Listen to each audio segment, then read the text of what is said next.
view. It's a very important concept to learn in auditing.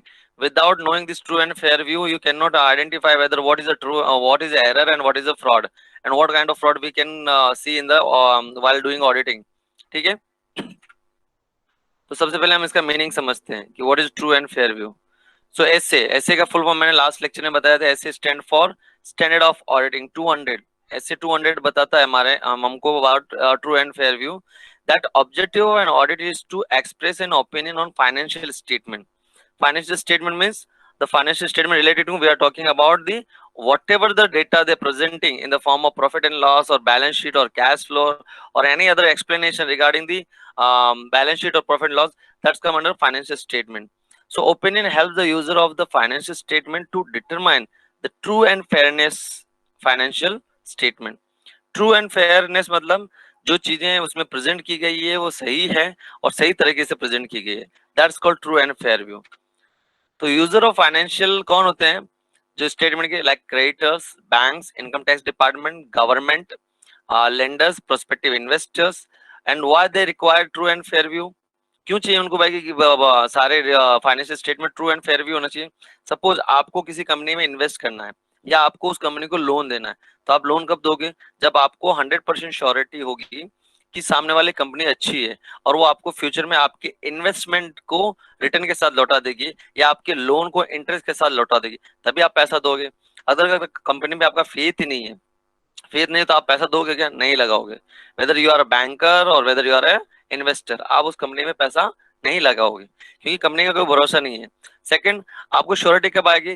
जब आपको पता चले, कोई बताए आपको या आप अपनी तरफ से फाइंड आउट करोगे नहीं नहीं कंपनी का सारा फंडामेंटल ठीक है, उसका मॉडल अच्छा है, बिजनेस मॉडल अच्छा है, प्रॉपर बिजनेस कर रही है और 1-2 साल में तो एटलीस्ट बंद होने वाले नहीं है, वो लॉन्ग टर्म तक चलेगी और प्रॉफिट कमा के देगी. जब कंपनी प्रॉफिट कमा के देगी तो समझ लो तो आपका पैसा जो भी आपने इन्वेस्ट किया है, whether in the form of investment or whether it's given in the loan or form of loan, आपका पैसा सिक्योर रहेगा और आपको रिटर्न मिलेगा, डेफिनेटली रिटर्न मिलेगा फ्यूचर में. तो उसी के लिए हमको चाहिए कि true and fair view. So account set to be true and fair view मतलब क्या? When profit and loss account show accurate profit और loss, whether it is loss और प्रॉफिट. कंपनी के पास लॉस भी हो सकता है, प्रॉफिट, बस एक्यूरेट होना चाहिए, उसमें छेड़खानी नहीं होनी चाहिए. सपोज कंपनी ने 2 करोड़ प्रॉफिट दिखाया तो 2 crore profit he profit and loss में होना चाहिए. समझ में आया?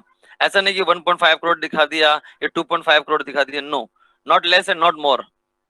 आगे हम पढ़ेंगे कि ज्यादा दिखाने पे भी क्या प्रॉब्लम होती है, कम दिखाने पे भी क्या प्रॉब्लम कंपनी करती है, ज्यादा भी दिखाती है और कम भी दिखाती है. सेकंड चीज क्या है? The value of assets and liability shown in the balance sheet show should be true and fair view. Should be true होना चाहिए. जो भी आपकी लायबिलिटी है वो एग्जैक्ट होनी चाहिए, जो आपको पेमेंट करनी है वो एग्जैक्ट अमाउंट के साथ होनी चाहिए और ट्रू होनी चाहिए. मतलब ऐसे बोगस एंट्री नहीं होनी चाहिए उसमें लायबिलिटी में कि मुझे इस फला फला बंदा को पैसा देना है जबकि कोई पैसा देना ही नहीं था, आपने सिर्फ ऐसे बोगस एंट्री करके रखी, वो भी नहीं होना चाहिए.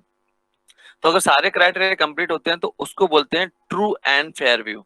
मतलब जो अगर एक लाइन में हम समझे सिंपल वर्ड में, तो जो चीजें अकाउंट में दिखाई गई है वो सच में होनी चाहिए और एक्यूरेट अमाउंट के साथ होनी चाहिए. अगर ये सब सभी हो गया तब बोलते हैं कि financial statement giving the true and fair view. So got it? True and fair view idea मिला ट्रू एंड फेयर व्यू का? Yes, I am waiting for your response. Sir कोई नहीं बोलेगा, आप क्वेश्चन आंसर करें. अरे बोले या नहीं बोले मुझे व्हाट्सएप इस पे मैसेज तो डालो. ठीक है, आगे बढ़ते हैं. अब हमारे पास ट्रू एंड फेयर व्यू को करें कैसे? ठीक है, अब मैंने देखो ये पिक्चर बनाई ताकि ये क्वेश्चन आपको याद रह जाए. ये मेमोराइज कर लो पिक्चर को. देखो साइड में एक नोटपैड दिख रहा है यहाँ पे हल्का सा छोटा सा, ये नोटपैड है, यहाँ पे एक पेपर है, यहाँ पे डायरी है, यहाँ पे एक मोबाइल फोन है. मैंने सारे पॉइंट इसमें एक्सप्लेन कर दिए हैं. हम वन बाय वन सीखेंगे कि ट्रू एंड फेयर व्यू कैसे करते हैं. तो सबसे पहले द टर्म ट्रू और fair view is not defined in companies act. पहले ये बात याद रखना, कोई भी एक्ट ने डिफाइन नहीं किया है. ये हमने सारे ऑडिटर्स ने, जो भी कंसर्न पार्टीज हैं उनके लिए ये इंपॉर्टेंट है. जैसे बोलते हैं ना भरोसा इंपॉर्टेंट है, वैसे ही ये अनरिटन रूल है, ये कोई एक्ट में डिफाइन नहीं किया गया है. फिर भी ये क्या होता है, क्या कहता है? The account said to be true and fair when they disclose all the material fact. पहला पॉइंट क्या बोला? All the material fact. Material fact का मतलब होता है चीजों को एज इट इज लिखना है, जो सच में चीजें होती हैं उनको एज इट इज लिखने को बोलते हैं material fact. They disclose all the material fact, मतलब जो कंपनी में जो चीजें हुई हैं उनको आप प्रॉपर्ली प्रेजेंट करो जहां पे भी प्रेजेंट करना है। जैसे एसेट को प्रेजेंट करने के लिए हमारे पास लोकेशन क्या है, बैलेंस शीट। वैसे इनकम को प्रेजेंट करने के लिए हमारे पास प्रॉफिट एंड लॉस है, लॉस को प्रेजेंट करने के लिए अगेन प्रॉफिट एंड लॉस है। सो जो चीजें एक्चुअल में हुई है उनको प्रॉपर्ली डिस्क्लोज करना। हम इसको डिटेल में पढ़ेंगे अभी अगली स्लाइड में। They comply with all the statutory requirement. Statutory मतलब legal requirement.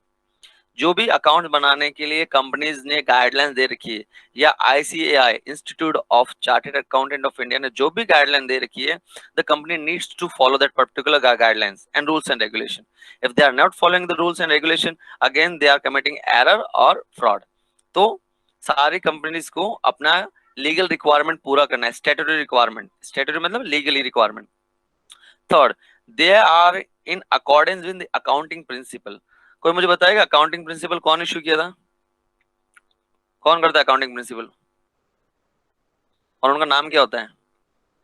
Sir ICAI. Yes, very good. Accounting principle is defined by the ICAI and which is come under as accounting standard. Accounting standard AS, AS के अंदर आते हैं सारे accounting principle, AS के अंदर आते हैं। Then the ICAI also play a role, important role to provide a time to time guideline।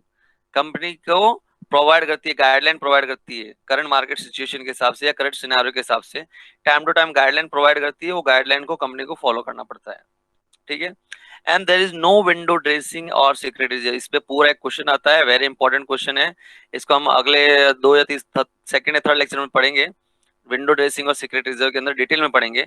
आज मैं थोड़ा ब्रीफ में बता दूंगा जब हम सीखें, ये लास्ट पॉइंट है अपना आज के लेक्चर का, विंडो एंड ड्रेसिंग और सिक्योरिटी रिजर्व, ये हम पढ़ेंगे, ठीक है। तो अगर ये चीजें होती है तो ultimately true and fair view concept हो जाता है। अगर इसमें से कोई भी चीज कंपनी फॉलो नहीं करती है तो it means there is no true and fair view in the financial statement. Clear है, समझ में आया? यस हाँ सर। ओके, तो पहली चीज पढ़ते हैं हम, डिस्क्लोजर ऑफ मटेरियल फैक्ट। पहला चीज हम क्या पढ़ते हैं, disclosure of material fact. The books of account should not hide anything. पहली चीज है, आप बुक्स ऑफ अकाउंट में कंपनी को कोई भी चीज छुपानी नहीं है। There should not be any hide of information, whether it's a liability, whether it's income और लॉस, एनीथिंग। समझ में आया? आप बोलोगे सर छुपा के कंपनी को क्या फायदा मिलेगा? Suppose you want to invest, company को लगा नहीं मेरे को कोई डील होने वाली है और उसी साल या उसी टाइम पे उसका ये स्टेटमेंट प्रिपेयर होने वाला है, फाइनेंशियल स्टेटमेंट, तो उसमें पता है उसको लॉस लगा हुआ है, और अगर आपने लॉस दिखा दिया तो इन्वेस्टर पैसा इन्वेस्ट करेगा? नहीं करेगा। तो फॉर टाइम बिंग, थोड़े टाइम के लिए क्या करते हैं, उस लॉस को छुपा देते हैं वो। तो that's come under error and fraud. Clear? तो बुक्स ऑफ अकाउंट में कोई भी चीजें छुपाई नहीं होनी चाहिए। It should disclose all the material fact relating to revenue, expenses, assets and liabilities. Material fact का मतलब मैंने बता दिया, जो एक्चुअल में होता है। ये जो लिखा हुआ है, मटेरियल मींस इंपॉर्टेंट और एसेंशियल, जो सच में हुई है और इंपॉर्टेंट है, आपको दिखानी है, ठीक है। Whether it's related to revenue, whether it's expenses, assets और लायबिलिटी, किसी के साथ भी रिलेट हो आपको डिस्क्लोज करना है। you have no right to hide anything from the investors or shareholders or lenders, borrower, anyone, whether it's your creditors or debtors। सबसे इंफॉर्मेशन आपको छुपानी है, आपको एज इट इज उसको प्रेजेंट करना है। all the facts which have material effect on the books of account and ultimately on the financial position of company should be disclosed। तो अगर कोई चीज आपकी फाइनेंशियल पोजीशन को दिखाता है, फाइनेंशियल पोजीशन मींस आपकी पोजीशन अच्छी है या नहीं है, whether you are able to make the payment on timely basis or not, whether you have a crisis, financial crisis, मतलब पैसों का तंगी है आपके पास, ये सब कहां से पता चलेगा? फाइनेंशियल स्टेटमेंट से। सो लास्ट में अंडरलाइन करके रखा बोर्ड में मैंने, there should not be any suppression of any important fact as well as misstatement. Suppression मतलब तोड़ मरोड़ के पेश करना, सप्रेशन मतलब दबाना या तोड़ मरोड़ के किसी चीज को पेश करना। आपको ने प्रेजेंट तो की बट अपने पॉइंट ऑफ व्यू से। जब कई बार अपना होता है ना, कोई स्टोरी बताते हैं, सब अपने अपने व्यू पॉइंट से बताते हैं, स्टोरी वही रहती है बट सब अपने आप की अपनी स्टोरी में खुद को हीरो बनाते हैं, दूसरे को विलेन बनाते हैं। तो वैसे ही कंपनी को फैक्ट तो प्रेजेंट करती है बट ऐसे फैक्ट प्रेजेंट करती है जो उसको फेवरेबल हो, जो अनफेवरेबल है उन चीजों को बैकआउट कर देती है, पीछे छुपा लेती है और सप्रेस कर लेती है, या मिस स्टेटमेंट, गलत इंफॉर्मेशन दे देती है। तो there should not be any suppression और मिस स्टेटमेंट, ठीक है। तो ये पहला क्लॉज होता है डिस्क्लोजर ऑफ मटेरियल फैक्ट। तो हर एक कंपनी को अपनी मटेरियल फैक्ट मतलब जो भी information related to revenue, expenses, assets and liabilities को एज इट इज प्रेजेंट करना है in the books of account और you can say financial statement. That is the first legal requirement for a company, disclosure of material fact. Any doubt in this point, disclosure of material fact? No, sir. No, sir. Okay. Second, we have compliance with statutory requirement. Statutory requirement का मतलब मैंने बता दिया, legal requirement. So the books of accounts should be prepared in a compliance with all the legal provision applicable to it. Company को जितने भी legal provision है while preparing the financial statement, the company needs to follow that particular legal provision. For example, मैंने example ले रखा है, format given in Schedule 6 of the Companies Act 2013 should be followed while preparing the final accounts of a company. ये देखो यहाँ से, ये example है आपका. तो आपको कंपनी ने एक छोटा सा फॉर्मेट दे रखा है कि जब भी आप बैलेंस शीट बनाओगे आपको शेड्यूल 6 कंपनीज एक्ट 2013 के थ्रू बनाना, मतलब वर्टिकल फॉर्म में बनाना है. सो शेड्यूल ये एक लीगल प्रोविजन है. अगर आपने वर्टिकल फॉर्मेट में आपने फाइनेंशियल स्टेटमेंट नहीं प्रेजेंट किया, so they are not going to accepted by the SEBI और सम कंपनी रजिस्ट्रार, वो एक्सेप्ट नहीं करेंगे. सेकंड, जैसे एक लीगल प्रोविजन होता है कंपनी को कि उनको eight the end of the year every year उनको अपने फाइनेंशियल डेटा को, फाइनेंशियल स्टेटमेंट को पब्लिश करना पड़ता है इन न्यूज़पेपर, इन पब्लिक न्यूज़पेपर.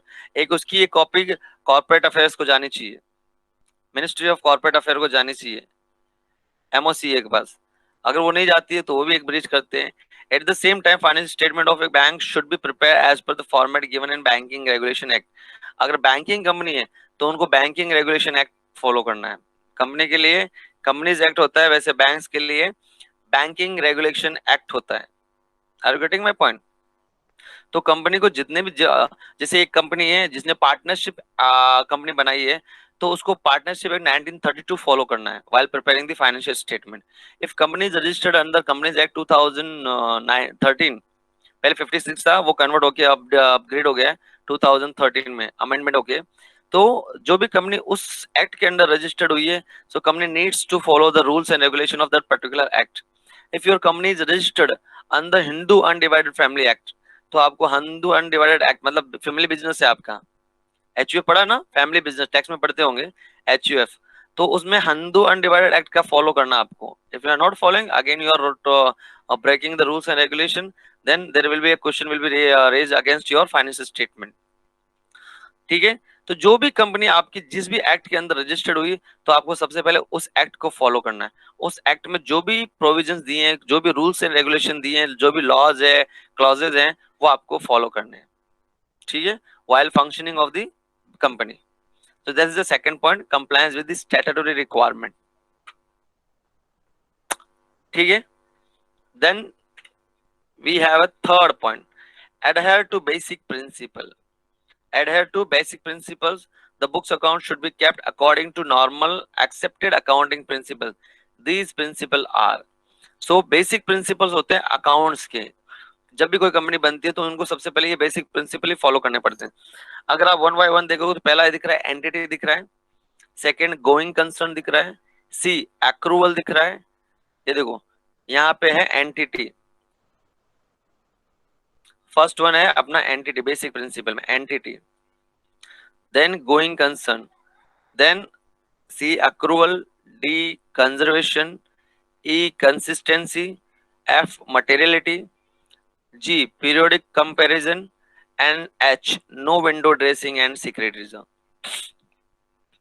किसी को आइडिया सुने कभी ये अकाउंटिंग प्रिंसिपल्स 11th 12th में कहीं पे? इन्हीं बेसिक प्रिंसिपल से अकाउंट की थियरी स्टार्ट होती है. यस, किसी को पता है?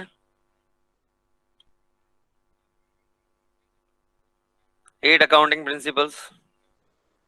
नो, साइलेंस हो गए सारे. बस अकाउंटिंग प्रिंसिपल ये सिर्फ अकाउंटिंग प्रिंसिपल सुना है, नेम एंटिटी गोइंग कंसर्न ये सुना है 11th 12th में, तब शायद आप सो गए होगे लेक्चर में, सॉरी टू से. सर एंटिटी सुना है और सर ये भी सुना है क्या? Going concern. Ongoing concern. हाँ, गोइंग कंसर्न.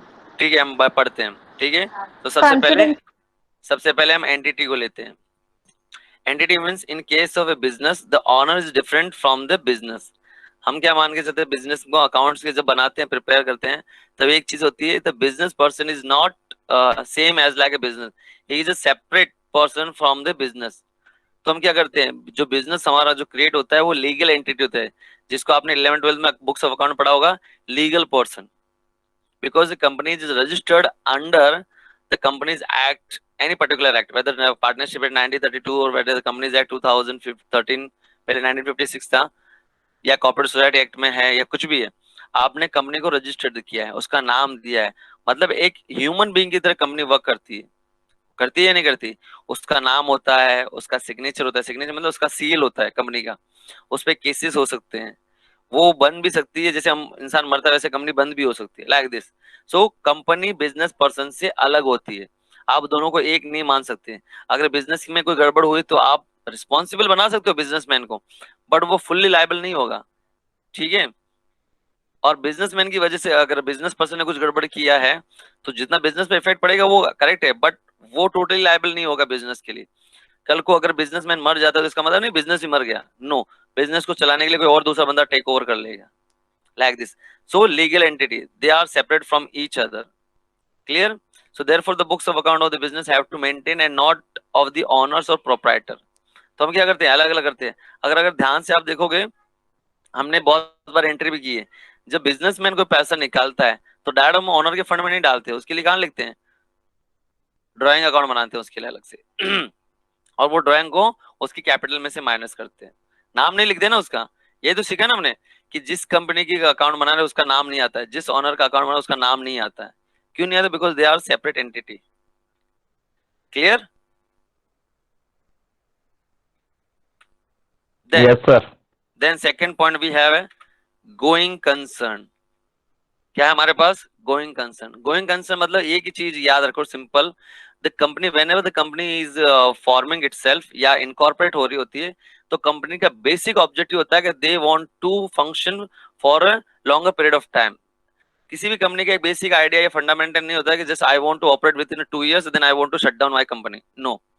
ऐसी कोई कंपनी जब भी बनती है उनका मेन गोल ये होता है कि मुझे सालों साल काम करना है, I just want to work in long period of time so I can earn much more profit, ठीक है।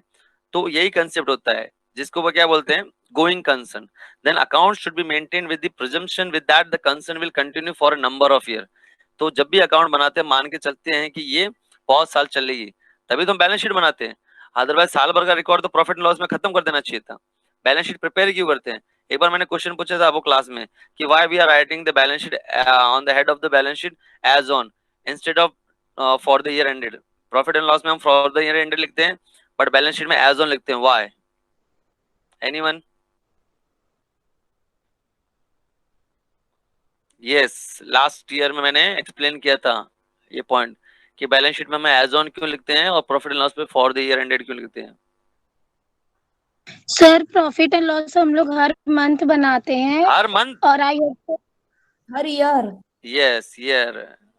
और बैलेंस शीट बैलेंस शीट हर ईयर ईयर बनाते हैं। नहीं सर, वो भी एक साल में बनता है ना। हाँ, दोनों एक ही साल में बनते हैं, फिर दोनों के ऊपर हेडिंग अलग क्यों? सर वो स्टेटमेंट नेक्स्ट ईयर के लिए एज ऑन लिखते हैं तो फॉलो करते हैं उसका जो बैलेंस फिगर होता है। नो, नॉट राइट आंसर, थोड़ा नजदीक हो बट प्रॉपर नहीं है। पूरा नजदीक अंशु करेगी। यस अंशु जी। सर रुको सोचने दो, हम्म, रुको सोचने दो। यस शिवानी राय। सर हम लोग नेक्स्ट ईयर के स्टार्टिंग में बनाते हैं इसलिए ऐसा ऑन लिखते हैं, नो, या फिर एंड के ईयर के एंडिंग में बनाते, एकदम भी लास्ट में बनाते बैलेंस शीट को। दोनों ईयर एंड में बनता है बेटा, प्रॉफिट एंड लॉस हो whether it's balance sheet, that's why we call as a final account, preparation of final account.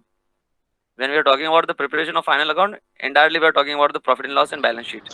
Sir profit and loss में हम देखते हैं कि वो प्रॉफिट है या लॉस है, और बैलेंस शीट में हम टोटल अमाउंट डालते हैं कि ओके फाइन, चाहे वो लॉस था चाहे profit, but we put in the balance sheet okay डाल यू दिया आर उसको। You are giving the perfect answer as a student, मतलब हमको 10 मार्क का आंसर लिखना आता है सर, दैट्स व्हाई, बिकॉज घुमा घुमा के आंसर लिखना, बट पॉइंट पे नहीं आना है। So let me explain you again.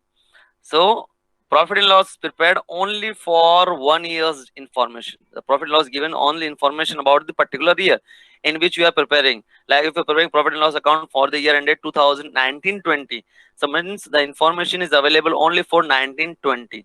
And in the balance sheet give the complete information from day one, the date on which the company is incorporated, from the date on which you are preparing the balance sheet. That's why we are looking as on. As on मतलब अब तक जो भी मेरे पास company में हुआ है वो सारे इंफॉर्मेशन बैलेंस शीट में है। That's why it's called the summary of the business, balance sheet. इसलिए हर कंपनी की बैलेंस शीट को पहले एनालिसिस करते हैं। लास्ट ईयर अगर आपने मैनेजमेंट अकाउंट पढ़ा होगा तो उसमें बैलेंस शीट के रेशियो एनालिसिस पढ़े होंगे आपने, प्रॉफिट एंड लॉस में बैलेंस शीट के ratio analysis. And the balance sheet ratio is important for the point of ये इन्वेस्टर के पॉइंट ऑफ व्यू से बहुत अच्छा है। समझ में आया? द बैलेंस शीट में हम एज ऑन क्यों लिखते हैं? So balance sheet shows the information from the date on which the company incorporated to the date on which you are preparing the balance sheet. So date जिस दिन company बनी उस दिन से लेके जिस दिन तक आपने बैलेंस शीट बनाए उस ड्यूरेशन की कंप्लीट इंफॉर्मेशन आपको बैलेंस शीट देती है। But profit and loss is given only information for particular 1 year for which you are preparing. You are getting my point? समझा भी? यस सर, हाँ सर समझ, याद आ गया सर। हाँ याद आ गया। सो जाते हो, दिमाग के पीछे चला जाता है। तो गोइंग कंसर्न समझ में आया? कंपनी कभी भी 1 ईयर के लिए या 2 ईयर के लिए नहीं बनती है, it's for number of years. So this concept, ये important, this concept lead to division of expenses in revenue expenses, capital expenses और डिफर्ड रेवेन्यू एक्सपेंसेस। आपने अगर 11-12 में अगर याद होगा तो you have learned the bifurcation of expenses and income. Expenses is divided in the 3 major category. Number 1, revenue expenditure. Number 2, capital expenditure. And number 3, deferred revenue expenditure. और तीनों का अलग अलग काम होता है और तीनों को अलग अलग जगह प्रेजेंट करते हैं। क्लियर है? और वो इसलिए बाइफिकेट करते हैं एक्सपेंसेस को because of this going concern कि कंपनी 1 साल में शट डाउन नहीं होने वाले, company is operating for number of years. ठीक है, तो हम एक्सपेंसेस को बाइफिकेट करते हैं। Like revenue expenses, revenue expense का डेफिनेशन क्या कहलाता है? Revenue expenses are those expenses which are incurred in the company to maintain day to day business expenses in the company. Company को चलाने के लिए जो खर्चे होते हैं वो कहते हैं revenue expenses. And the revenue expenses is shown in the profit and loss debit side. So profit and loss के जो भी डेबिट साइड में एक्सपेंसेस होते हैं वो they are in the nature of revenue expenses, जो हर महीने होते हैं या वीकली बेसिस पे होते हैं, बट ऑलवेज होते हैं, रिकरिंग होते हैं। रिकरिंग मतलब बार बार होते रहते हैं, ऐसा नहीं आपने आज कर दिया उसके बाद दूसरा कोई खर्चे की जरूरत नहीं है। So that's called revenue expenses. So इसलिए रेवेन्यू एक्सपेंसेस को प्रॉफिट एंड लॉस में दिखाते हैं क्योंकि ये हर साल, हर महीने या हर वीक होता रहता है, कंटिन्यूसली होते हैं। Like your salary, printing and stationery, income tax और posting and telegram, carriage outward, like this. ये साल क्या होता है? एवरी ईयर होता है। ऐसा नहीं इस साल किया उसके बाद 5-6 साल तक कोई खर्चा ही नहीं किया। But capital expenses totally opposite to the revenue expenditure. Capital expenditure means there are those expenses which are incurred in particular year, but the benefit will be given in a future. आपने आज expense किया but future में benefit मिलेगा आपको future तक। जैसे revenue expense में क्या होता है? आपने किसी वर्कर से काम कराया और बदले में सैलरी दे दी, आपने बेनिफिट 1 महीने में लिया और पैसा दे दी, बात खत्म हो गई। There is no future benefit. ऐसा तो नहीं आपने आज सैलरी दी, वर्कर कल आके फिर बोलेगा हाँ सर मैं कल पैसा दे दिया आपने, मैं और काम कर देता हूँ। नॉट लाइक दैट ना। बट कैपिटल एक्सपेंस में क्या होता है? आप खर्चा अभी कर रहे हो बट उसका बेनिफिट आपको फ्यूचर में मिलेगा, डेफिनेटली मिलेगा। Like your plant and machinery, your building, your furniture, आप खर्चा इस साल, इस फाइनेंशियल ईयर में कर रहे हो। जैसे आज आपने प्लांट खरीद दिया 1 करोड़ रुपीज का, तो प्लांट आज आपने खरीद लिया, तो खरीद लिया उसका बेनिफिट अभी थोड़ी लोगे, आप बेनिफिट लोगे over a long period of time. Suppose आपने कोई मशीन खरीदी तो वो एक दिन में तो होगी कि नहीं काम यूज, आपको 10 ईयर्स, 15 ईयर्स, 20 ईयर्स की सर्विस देगी कंपनी को, है कि नहीं? तो आपको उसका बेनिफिट क्या करोगे, और वो रेवेन्यू जनरेट करने के भी काम में आ रही है। So that's called capital expenditure. इसलिए तो ये कंसर्न बोला ना, गोइंग कंसर्न, आपका बिजनेस लॉन्ग टर्म में चलेगा, इसलिए आप अपने एक्सपेंसेस को क्या कर रहे हो? बाइफिकेट कर रहे हो, डिवीजन कर रहे हो। तो that's called capital expenditure and capital expenditure to be shown in the balance sheet, asset side. इसलिए एसेट साइड में आता है। देखो दोनों एक्सपेंसेस ही है, बट एक एक्सपेंसेस को हमने प्रॉफिट एंड लॉस में लिखा, दूसरा एक्सपेंसेस को कैपिटल एक्सपेंडिचर को एसेट में लिखा। अगर आप मुझे बताओ कि कैपिटल एक्सपेंडिचर को डिफाइन करने की क्या जरूरत पड़ी, हम प्रॉफिट एंड लॉस में भी लिख सकते थे ना, खर्चा हुआ है ना। फिलहाल अगर हम डेफिनेशन को साइड में भी कर दें तो खर्चा हुआ है ना हमारा, तो हम प्रॉफिट एंड लॉस में क्यों नहीं लिखते हैं? एनीवन? क्यों एसेट में लिखते हैं हम उसको एज ए कैपिटल एक्सपेंडिचर करके, एसेट में क्यों लिखते हैं? प्रॉफिट एंड लॉस में क्यों नहीं लिख सकते? खर्चा हुआ है ना हमारा।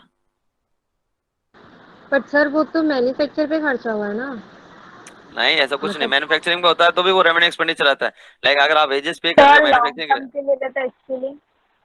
नो नाउ यू तो आर क्योंकि लर्निंग वो ऑडिटिंग। फ्यूचर में बेनिफिट देगा ना, तो वो असेट में ही होगा। नहीं, नॉट लाइक दिस। आप ऑडिटिंग पढ़ रहे हो तो एज ए थिंग लाइक ऐसे डीप। अब हम ऑडिटिंग में क्या करते हैं, हम बाल की खाल निकालने का काम करते हैं, दैट्स कॉल्ड ऑडिटिंग अगर सिंपल वर्ड में देखें तो उसका रीजन ये है, suppose I have purchase 1 crore rupees plant in this particular year. तो अगर मैं हम को अगर ये कंसेप्ट नहीं पता है कैपिटल रेवेन्यू वाला एक्सपेंडिचर वाला, तो हम क्या करेंगे, प्रॉफिट एंड लॉस में दिखाएंगे। Correct? Are you agree with me? Are you agree with me? अगर Yes, मेरे को sir. कंसेप्ट नहीं पता है तो मैं सीधा क्या करूंगा, प्रॉफिट एंड लॉस में दिखा दूंगा, क्यों खर्चा तो हुआ है ना मेरा, और खर्चा हमेशा मैं प्रॉफिट एंड लॉस में लिखूंगा। यस और no? But there is a problem, इतना बड़ा अमाउंट आप एक साथ प्रॉफिट एंड लॉस में दिखाओगे तो उस साल आपका प्रॉफिट एकदम से गिर जाएगा, हो सकता है आपको लॉस दिख जाए। पॉसिबल है ना? क्योंकि जो भी आपका प्लांट एंड मशीनरी होगा, जो भी आपका असेट्स होगा, वो हजारों में तो आएगा नहीं, that will cost you crores of rupees. और वो करोड़्स ऑफ रुपीज आप एकदम से प्रॉफिट एंड लॉस में दिखाओगे तो क्या हो जाएगा, सडनली आपका प्रॉफिट एकदम नीचे गिर जाएगा, और उससे क्या हो जाएगा, that will create a panic और company fear, that create a panic and fear in the mind of the investor or shareholder। समझ में आया? एकदम से कंपनी एंड प्रॉफिट में ऑल्सो यस। सर और ये भी हो सकता है ना, लाइक अगर हमने उसको डायरेक्ट उसमें दिखाया प्रॉफिट एंड लॉस में, तो फिर वो कंपनी का बैड इम्पैक्ट पड़ता है, लाइक कंपनी लॉस में है ये दिखती है ना। That's why I'm saying ना, that would create a panic and fear in the mind of shareholder, investors, lenders, those who are connected with the company, all will get the panic हो जाएंगे कि ऐसा क्या हुआ कंपनी में, एकदम suddenly loss में कैसे आ गए। So that's why we are showing in the, instead of the profit and loss, we are showing in a balance sheet। और उसका क्या करते हैं हम, खर्चा तो दिखाना है ना हमको, खर्चा तो हुआ है ना, that's why we are writing that expenses in a partly form in the form of depreciation। हम क्या करते हैं, उसी खर्चे को फिर हम फॉर्म में थोड़ा थोड़ा क्या करते हैं, डेप्रिसिएशन के फॉर्म में दिखाते हैं। अल्टीमेटली वो आता प्रॉफिट एंड लॉस में ही है, आता है ना? ये सुनो, वो असेट वाला खर्चा आता अल्टीमेटली प्रॉफिट लॉस में ही है ना, बट थोड़ा टाइम पीरियड के हिसाब से आता है। यस, डिवीजन ऑफ एक्सपेंसेस करते हैं, that expenses again come in the profit and loss, but not directly as a purchase of plant. Instead of purchase plant we are writing over there depreciation of the plant या depreciation of the furniture और depreciation on building. Are you getting my point? तो उससे क्या होता है, expenses का expenses count कर लेते हैं, and there is no fear and panic in the mind of investors or shareholder, whatever the person who are connected with the company। Then we have a third category called deferred expenses। Now anyone can tell me deferred revenue expenditure क्या होता है? बत्ती जली? मैंने दो चीज बताई तो 11th 12th में जो सीखा वो समझे, आया, याद आया कुछ? डिफर्ड एक्सपेंसेस क्या होगा? No answer? Okay, deferred mean postponement. Deferred mean क्या होता है? पोस्टपोन। आप आज को चीज को आप पोस्टपोन कर रहे हो, there means you are deferred, your expenses are deferred. So deferred expenses अगर आप समझे तो it's a combination of revenue and capital.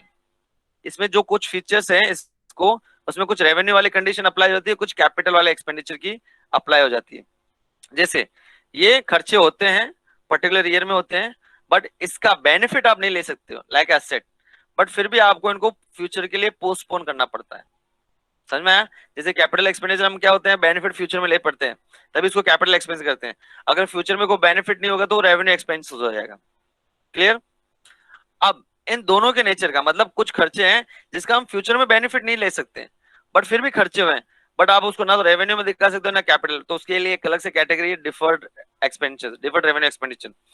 उसके एग्जांपल मैं बता देता हूं, like preliminary expenses. Preliminary expenses क्या होता है? कंपनी को बनाने में होने वाले खर्चे, इनकॉर्पोरेशन एक्सपेंसेस। प्रिलिमिनरी का मतलब शुरुआत में होने वाले खर्चे। तो कंपनी सपोज इस साल बनी, तो कंपनी जब बनती है तो ऐसे ही हल्के में बनती नहीं है, there is the cost of rupees, crore सौ रुपीज लग जाते हैं कभी कभी। तो वो एक्सपेंस अगेन आप क्या करने कर सकते हो, अगेन उसी साल नहीं दिखा सकते, तो आप क्या करोगे, उसको बैलेंस शीट में दिखाओगे।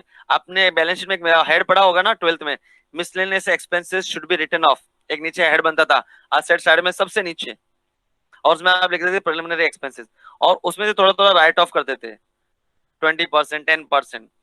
तो प्रिलिमिनरी एक्सपेंसेस हो गया। फिर एक और एग्जांपल है आपका discount on issue of shares.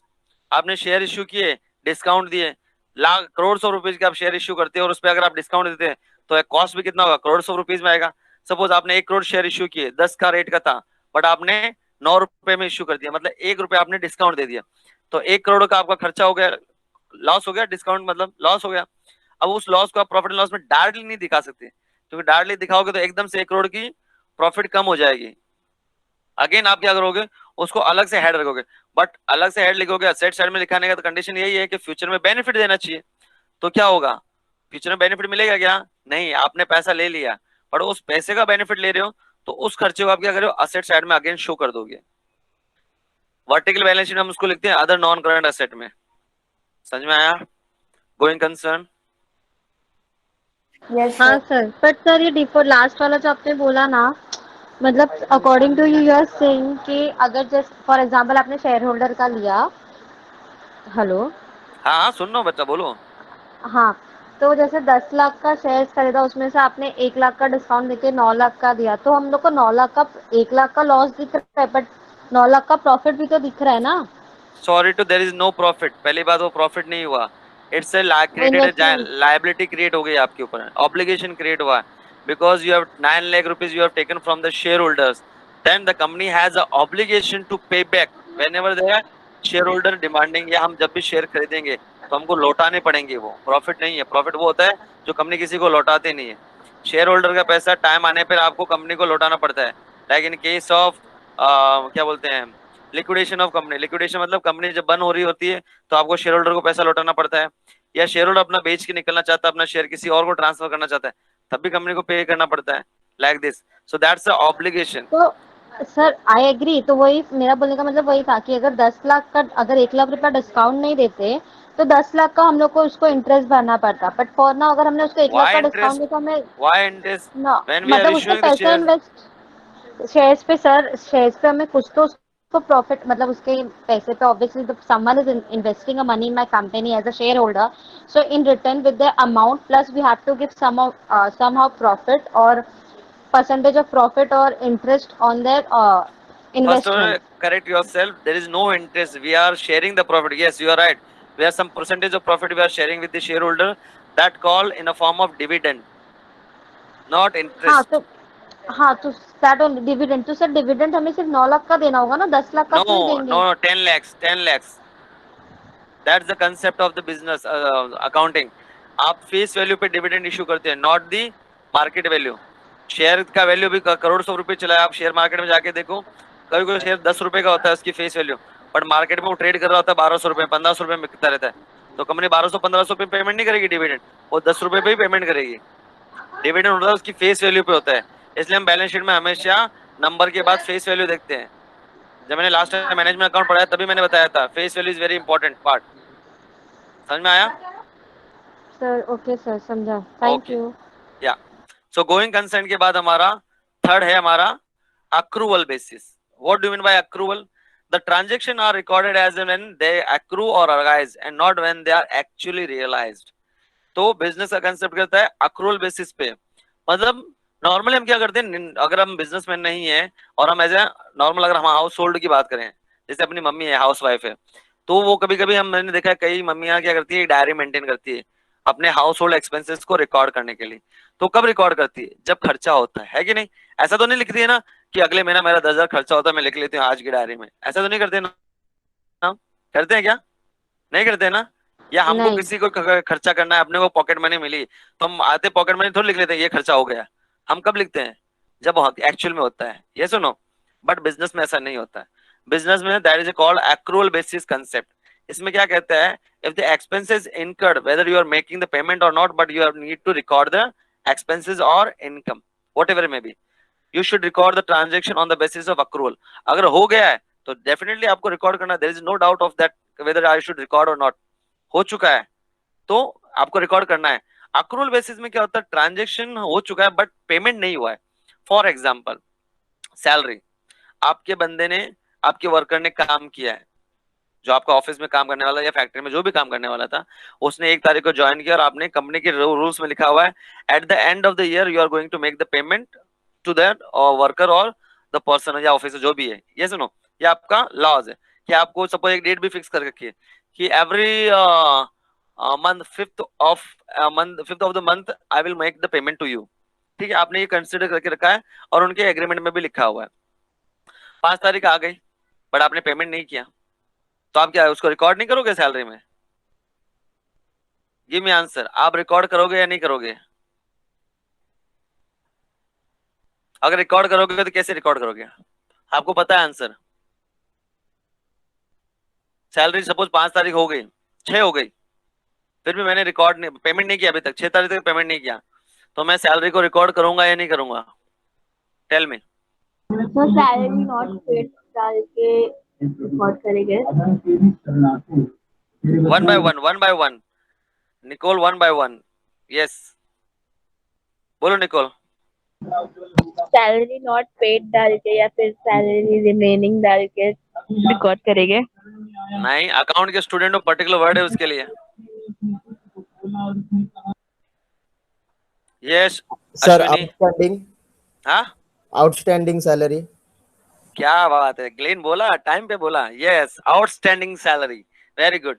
Yes, इसी कंसेप्ट को फॉलो करने के लिए हम we are using the word called outstanding और प्रीपेड. समझ में आया? अक्रूवल के लिए हम क्या कहते हैं, ट्रांजेक्शन हो चुका है मतलब एक्सपेंसेस हो चुका है, इनकर्ड हुआ है. There is a 2 concept account में, 2 कंसेप्ट इंपॉर्टेंट सीखना. ये अक्रूवल बेसिस कैसे काम करता है, लेट मी शो यू.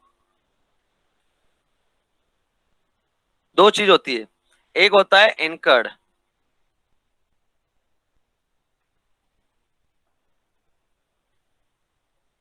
और एक होता है पेड. 2 खर्चे 2 कैटेगरी में बांटते हैं. इनकर्ड का मतलब खर्चे हो चुका है, खर्चा हुआ है बट आपने पेमेंट नहीं किया है तो हम उसको आउटस्टैंडिंग कैटेगरी में डाल देते हैं. अगर पेड हो चुका है हम उसको एक्चुअल कैटेगरी में डाल देते हैं, मतलब उसके हेड ऑफ इनकम में डाल, पर्टिकुलर हेड में डाल देते हैं, हेड ऑफ एक्सपेंसेस में डाल देते हैं. तो ये कंसेप्ट इसलिए होता है ताकि हम एक्चुअल प्रॉफिट की तरफ बढ़ पाए. किसकी तरफ बढ़े? अगेन मैंने बोला ना शुरू में हमने, एक्चुअल प्रॉफिट. हमारा बेसिक ऑब्जेक्टिव क्या है, to know about the actual profit for the year. अब ये नॉर्मली प्रॉब्लम कहाँ होती है इनकर्ड और पेड वाला? At the end of the year. Suppose company closing date है 31st March. Yes or no? So, according to the rules and regulation of the Companies Act, every company needs to finalize their account at the end of the year. 31st को उनको finalise करके एक report submit करनी पड़ती है.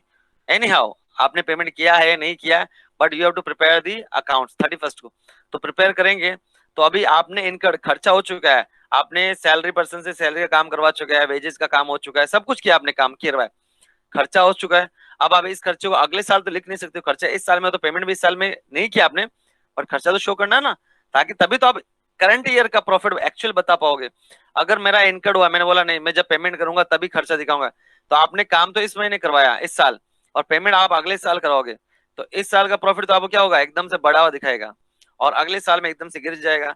तो जब वो कंपेयर करेगा पिछले साल को इस साल के कंपेरिजन में, तो क्या बोलेगा, अरे यार पिछले साल तो प्रॉफिट बढ़ा रहा, अचानक ऐसे क्या हो गया, कंपनी का प्रॉफिट गिर क्यों गया? बिकॉज ऑफ उसने अपना ट्रांसफर कर दिया. तो इसको रोकने के लिए हम क्या करते हैं, अक्रूवल बेसिस पे एक्सपेंसेस को रिकॉर्ड कर लेते हैं, इसलिए वो आउटस्टैंडिंग वाला कंसेप्ट सामने आया. सिमिलरली समझ में? ऐसे अगर हमने कोई काम करके दिया है, पैसा आना था बट आया नहीं, अगले साल आएगा, तो हम क्या करते हैं, रिकॉर्ड कर लेते हैं आउटस्टैंडिंग इनकम करके. यस और नो? हाँ या ना? I am waiting your response dear. Yes और नो? यस. और इसी कंसेप्ट की वजह से आपको एक चैप्टर था 12th में जो आपका जी का जंजाल बना था. कौन सा चैप्टर जो सबसे टफ लगा था आपको 12th में? Bills of exchange. No, that's one is very easy chapter. BRS. No.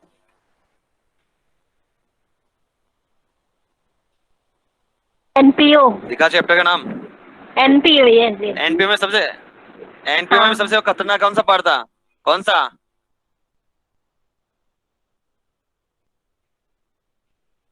Subscription. Subsidiary. एक कॉलम था, Oh, sorry. हाँ. सब्सक्रिप्शन था ना उसमें, जिसमें प्रीवियस ईयर का आउटस्टैंडिंग, प्रीवियस ईयर का प्रीपेड और इस साल का आउटस्टैंडिंग, इस साल का प्रीपेड। ये चार चीजें बच्चे कंफ्यूज होते हैं कि किसको ऐड करूं, किसको लेस करूं, क्या करूं। होता था ना कंफ्यूजन सब्सक्रिप्शन वाले पार्ट में। Yes, ये सुनो, sir. टोटल सब्सक्रिप्शन या total revenue, total contribution from the members. Subscription बोलो या कंट्रीब्यूशन बोल लो, क्योंकि एनपीओ में क्या होता था, आपको एडजस्ट करना पड़ता था कि पिछले साल का जो प्रॉफिट है वो पिछले साल, मतलब पिछले साल की इनकम को पिछले साल में ट्रांसफर कर दो, और इस साल की इनकम को अगर पिछले अगले साल मिलेगा तो उसको ऐसे इफेक्ट देना है। तो बच्चों को ये कंसेप्ट नहीं आता था समझ में, तो इसलिए इस कंसेप्ट में वो 12th में मात खा जाते थे। NPO subscription clear. So going concern समझ में आ गया कि कंपनी क्यों अक्रूवल बेसिस पे रिकॉर्ड करती है। बेसिक ऑब्जेक्टिव बिहाइंड दैट कि the company wants to know about the actual profit और loss during the particular financial year. समझ में आया अक्रूवल का? Then we have a conservation means the books of account have to maintain on the conservation basis. Only actual income should be recorded. Future or estimated income shouldn't be ignored. अब इसमें क्या बोला है? अब आप बोलोगे sir accrual में तो आपने अभी बोला कि जो एक्चुअल में हुआ उसको रिकॉर्ड करना है। ये सुनो, ये कोई समझ गया कि इसका मतलब क्या? कंजर्वेशन का मतलब अक्रूवल से डिफरेंट है या सेम है?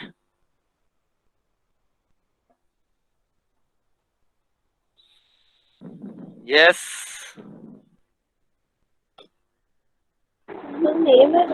अक्रूवल सेम है, सेम है? नहीं सेम है डियर, सेम नहीं है। कंसेप्ट थोड़ा बहुत बिहाइंड कंसेप्ट सेम है बट पूरा नहीं है। तो क्या होता है इसका मतलब? कंजर्वेशन का मतलब क्या है कि आपको फ्यूचर एस्टिमेशन नहीं लिख सकते आप, फ्यूचर इनकम स्टेटमेंट और शुड बी इग्नोर्ड। अब इसका क्या मतलब है? कंजर्वेशन मतलब आपको जो एक्चुअल चीजें वो दिखानी है। जैसे मैंने आज कोई प्लांट खरीद लिया, आज प्लांट खरीदा मैंने और मेरा 1 करोड़ रुपए का प्लांट है, ठीक है। मैंने अकाउंट ईयर जब क्लोज किया, अगले साल जब मैं मार्च में क्लोजिंग करने जाऊंगा तो मेरे इस आने वाले 6 महीने में मेरे प्लांट की वैल्यू 2.5 करोड़ हो जाएगी। प्रॉपर्टी है, मार्केट अच्छा गया, प्रॉपर्टी का मेरी वैल्यू 2.5 करोड़ बढ़ गई। तो क्या मैं उस बैलेंस शीट में 2.5 करोड़ लिख सकता हूँ क्या? First give me answer. Can I record 2.5 crore rupees in my balance sheet? Because now at present current prices of my plant is 2.5 crore instead of 1 crore. So should I write down the 2.5 हाँ. crore? Yes. हाँ. और कितने जन बोल रहे हैं yes? और कितने जन बोल रहे हैं no? मेरे पढ़ाने का ये, मुझे इंटरेक्शन चाहिए साथ में, सोती हुई क्लास मुझे अच्छी नहीं लगती। सिर्फ एक जन ने आंसर दिया यस, बाकी जन क्या है, सो गए?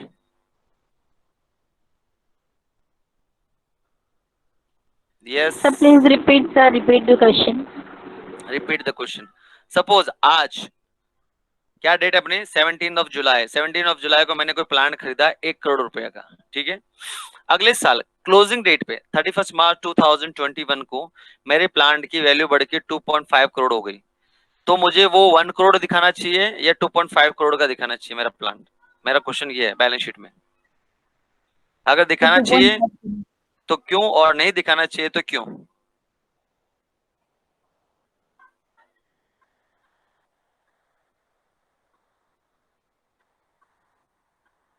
Yes, I just want proper answer. Sir, Yes or no? आना चाहिए क्योंकि आपने स्टार्टिंग में बोला ऑडिटर को कोई भी चीज छुपाना चाहिए क्योंकि आगे चल के कंपनी में प्रॉफिट एंड लॉस इसके ऊपर बेसिस रहते हैं। Yes, Roshni, repeat answer, repeat.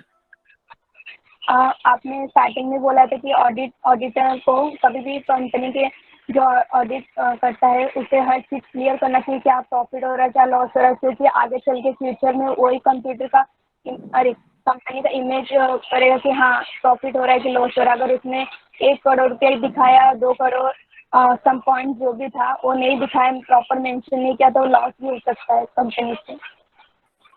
नहीं, तुम आंसर प्रॉपर नहीं, मेरे को लगा आंसर के नजदीक हो। नहीं, तो मेरा क्वेश्चन ये था कि ये दिखाना चाहिए या नहीं दिखाना, पहला ये आंसर है मेरा, दिखाना चाहिए या नहीं दिखाना चाहिए,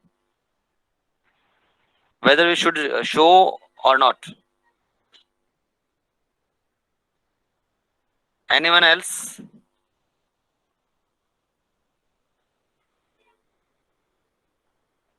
No? Okay, I'll give you the answer. पहले चीज में क्या बोला है word, only actual income should be recorded, future और estimated income should be ignore. और अक्रूवल में भी क्या हुआ, the transaction are recorded as when they accrue और अराइज, मतलब होना चाहिए। इसका मतलब क्या है, अक्रू और अराइज वो होना चाहिए, पेमेंट आया नहीं आया वो बात की बात, बट एक्चुअल में होना चाहिए। ठीक है, अब इसका मतलब क्या है, ये इसी से रिलेटेड है, बट थोड़ा सा इसका क्लेरिफिकेशन थोड़ा डिफरेंट है। अब ध्यान से सुना, सपोज मैं अगर 2 करोड़ 2.5 करोड़ दिखाता हूँ, तो सबसे बड़ा इंपैक्ट मेरा किस चीज पे पड़ेगा? अगर मैं 1 करोड़ की चीज को 2.5 करोड़ दिखा दूं, तो सबसे पहले मेरी चीज क्या इफेक्ट होगी, प्रॉफिट एंड लॉस। ये सुनो, प्रॉफिट लॉस क्या दिखाएगा, Yes, sir. प्रॉफिट लॉस क्या दिखाएगा मेरा, प्योर 1.5 करोड़ का प्रॉफिट। Yes sir. ये सुनो, Yes, sir. और जैसे मैंने रिकॉर्ड किया वहां पे बैलेंस शीट में 2.5 crore rupees instead of 1 crore, the profit will be go upward up to amount of 1.5 crore, बढ़ जाएगा, इंक्रीज होएगा, the profit will increase up to 1.5 crore, show करेगा प्रॉफिट लॉस में।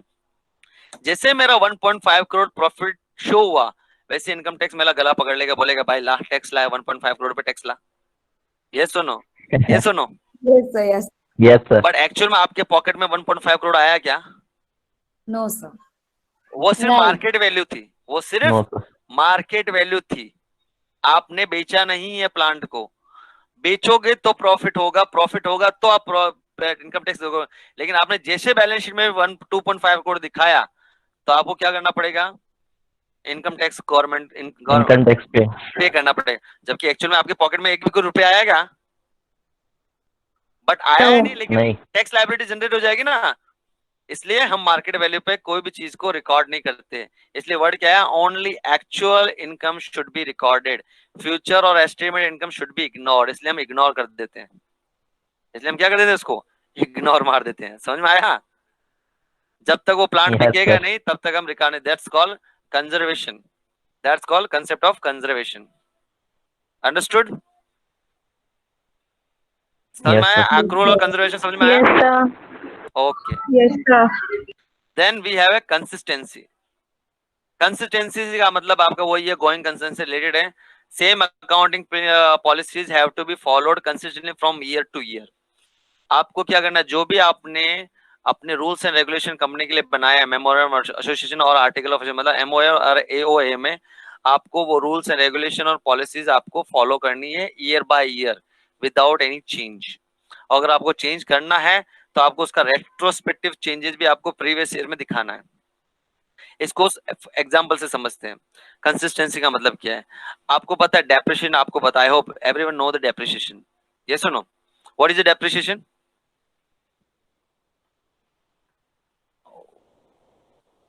What do you mean by depreciation? अगर आपको कोई पूछे कि डेप्रिसिएशन का मतलब क्या है, तो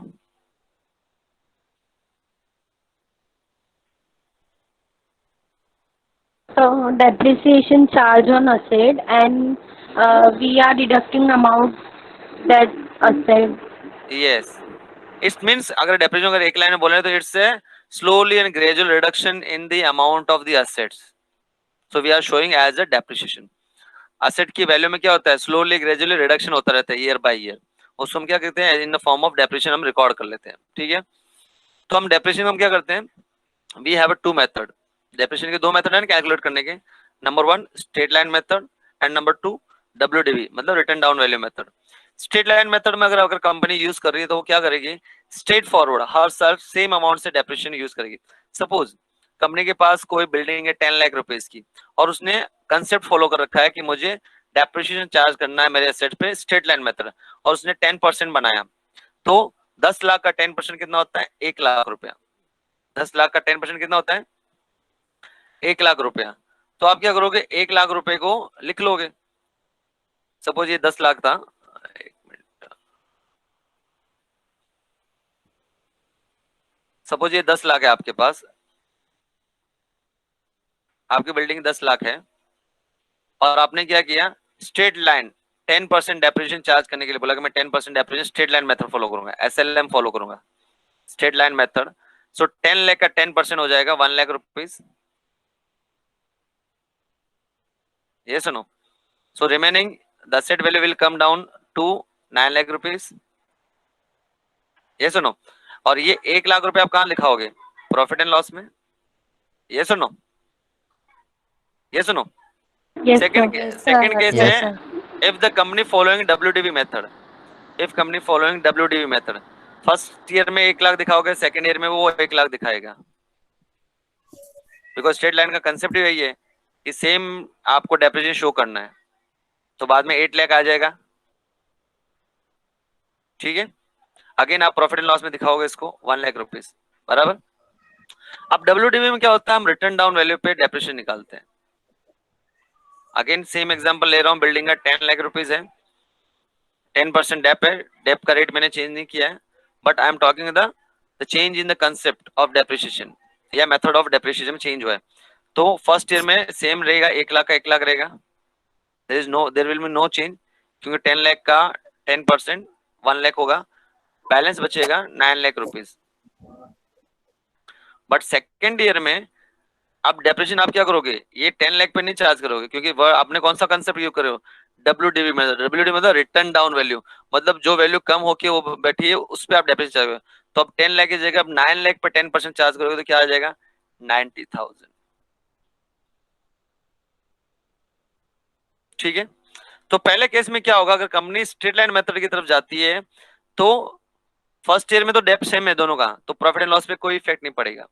बट सेकेंड ईयर में अगर आप स्ट्रेट लाइन मेथड जाते हो तो आपका 10,000 रुपए का एक्सपेंसेस ज्यादा दिखेगा, जिसकी वजह से क्या हो जाएगा, आपका प्रॉफिट 10,000 से कम दिखेगा, ये सुनो।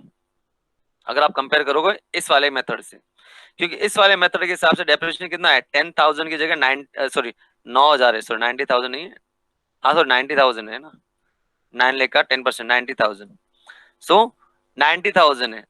तो यहाँ पे देखो 10,000 का डिफरेंस है, इधर 1 लाख का डेप्रिसिएशन दिख रहा है, इधर 90,000 का।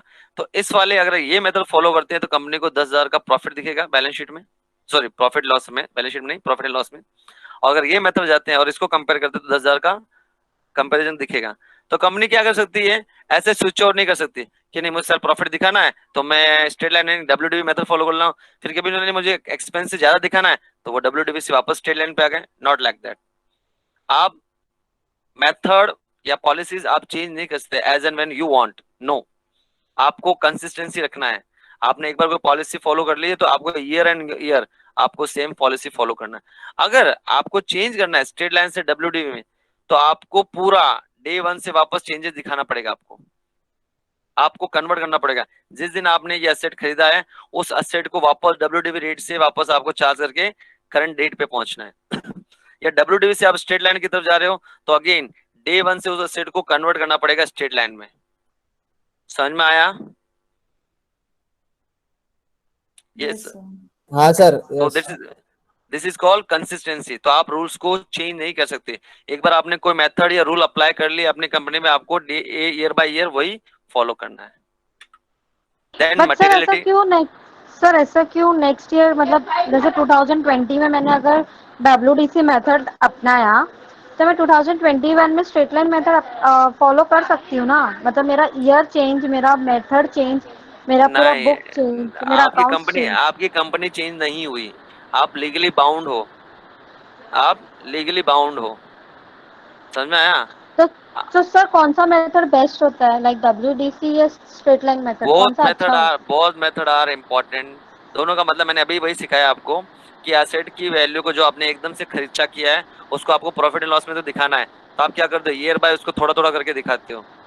और थोड़ा थोड़ा करके दिखाने के लिए हमारे पास दो मेथड है, स्ट्रेट लाइन मेथड और WDV मेथड। दोनों के कंपनी की डिपेंड करता है कौन सा फॉलो करना है।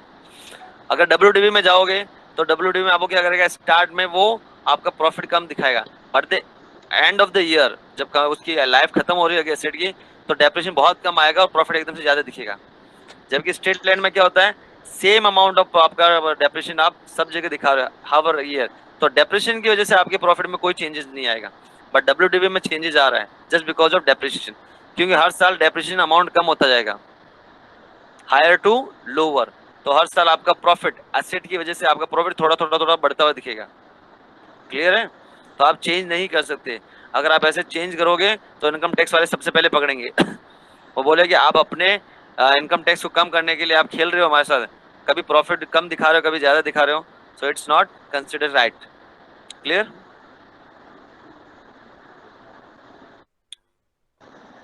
Then next concept we have materiality. Materiality का हमने ऑलरेडी हम सीख चुके हैं कि व्हाट मीन, फिर इससे रिपीट कर देता हूं। The account should record only material details. A separate record Sir, should, yes चंदा। 12 o'clock तक आपका लेक्चर है ना? हाँ तो क्या हुआ, तो 5-10 मिनट एक्सटेंड नहीं कर सकते हैं क्या? नहीं सर, उसके बाद 12:30 से एक्स्ट्रा लेक्चर है वापस से। किसका? टेक्नो सर का। किसका? किसका? सर टेक्नो सर टेक्नो सबका C2C टेक्नो सबका। हाँ तो मैं 10-15 मिनट ही एक्सटेंड करूंगा, ज्यादा नहीं, कंसेप्ट खत्म करने दो मुझे। नहीं सर, रुको अभी, मैं फिर ये टॉपिक वापस नहीं ले सकता। हाईवे तक चलेगा। 10 मिनट चाहिए मुझे, 10, 12, 30 को है ना, 15 मिनट काफी है ब्रेक आपका। So account should record only material details. A separate record should be kept for each particular debtor, creditor, item of income and expenses, asset, etc. तो आपको हर एक इनकम और एक्सपेंसेस को बाइफिकेट करना है, उनके पर्टिकुलर हेड में लिखना है, डेटर की चीज डेटर में लिखनी है, क्रेडिटर की चीज क्रेडिटर में लिखनी है, और इनकम को एक्सपेंसेस जो भी है आपको रिकॉर्ड करना है। ठीक है? Periodic comparison. So periodic comparison का आपका बेस्ट एग्जांपल है आपका ratio analysis. The company always compare our company's performance with the previous year. ये सेम चीज इन्वेस्टर्स भी करते हैं, सो पीरियोडिक कंपैरिजन शुड भी होना चाहिए। और साथ ही साथ करंट ईयर में आप अपनी इनकम को एक्सपेंस के साथ कंपेयर करके देखते हो whether you are getting the profit और नॉट। आप अपनी इनकम को एक्सपेंसेस कंपेयर करोगे, अगर इनकम बड़ी होगी तो definitely you will get the profit, if the incomes are less than the expenses then you will incur a loss. Yes और नो? सो आपको अपनी हर इनकम और एक्सपेंसेस को कंपेयर करना है, like income from sale of goods to find out the gross profit. आपको अपनी इनकम जो सेल से इनकम हो उसको कॉस्ट ऑफ गुड्स सोल्ड से कंपेयर करोगे, कॉस्ट ऑफ गुड्स सोल्ड से, अगर आपकी सेल ज्यादा है कॉस्ट ऑफ गुड्स सोल्ड से तो आपको ग्रॉस प्रॉफिट मिलेगा, अदरवाइज ग्रॉस लॉस मिलेगा, जो ट्रेडिंग अकाउंट बना देते हैं। वैसे other income should be compared with the other expenses to find out the net profit. तो हम क्या करते हैं, ग्रॉस प्रॉफिट आने के बाद हम क्या करते हैं, सारे एक्सपेंसेस को 1 बाय 1 लिखते थे प्रॉफिट एंड लॉस में। यस और नो? फिर उसको क्या करते थे, एक तरह से कंपेयर तो करते थे, कंपेयर करते मतलब माइनस करते करते पहुंचते थे, अगर ये ज्यादा बड़ा होता तो हमें नेट प्रॉफिट मिलता था, अदरवाइज नेट लॉस मिलता था। That's called periodic comparison. Any doubt periodic comparison में? No, sir.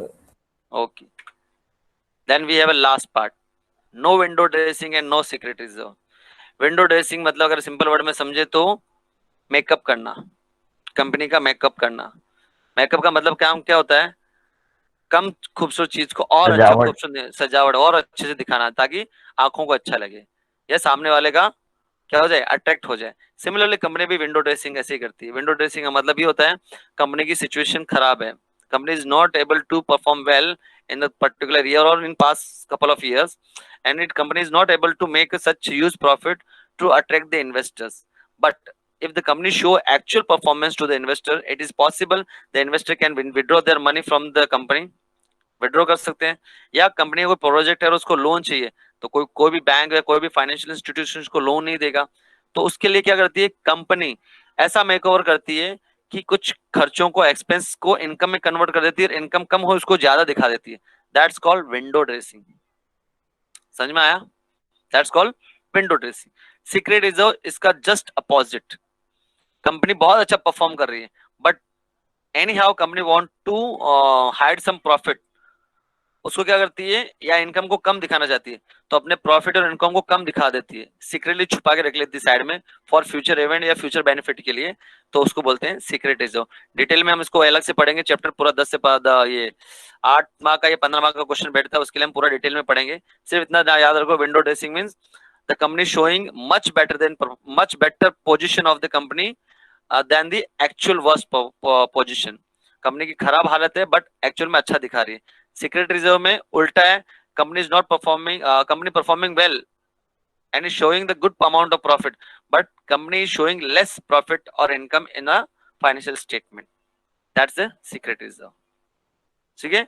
ओवर स्टेटमेंट या अंडर स्टेटमेंट कैसे करते हैं वो मैं डिटेल में बताऊंगा. विंडो ड्रेसिंग और सिक्योरिटी जो पढ़ाऊंगा, इसको कैसे करते हैं, क्यों करते हैं, क्या बेनिफिट होता है कंपनी को, किसको बेनिफिट होता है, क्या लॉसेस होते हैं, सब चीजें. तो ये था आज का topic, true and fair view. अब ये इमेज मैंने इसलिए ये कंसेप्ट यूज किया ताकि ये आपको कंसेप्ट दिमाग में चिपक जाए. जब भी आप ट्रू एंड फेयर व्यू के बारे में सोचो तो आपको ये पिक्चर याद आए. और ट्रू एंड फेयर व्यू को आपको देखो मैंने 1 by 1 शेयर किया. इस छोटे से पेज से, कार्डबोर्ड से हम बड़े A4 साइज पेपर पे आए, फिर डायरी पे आए.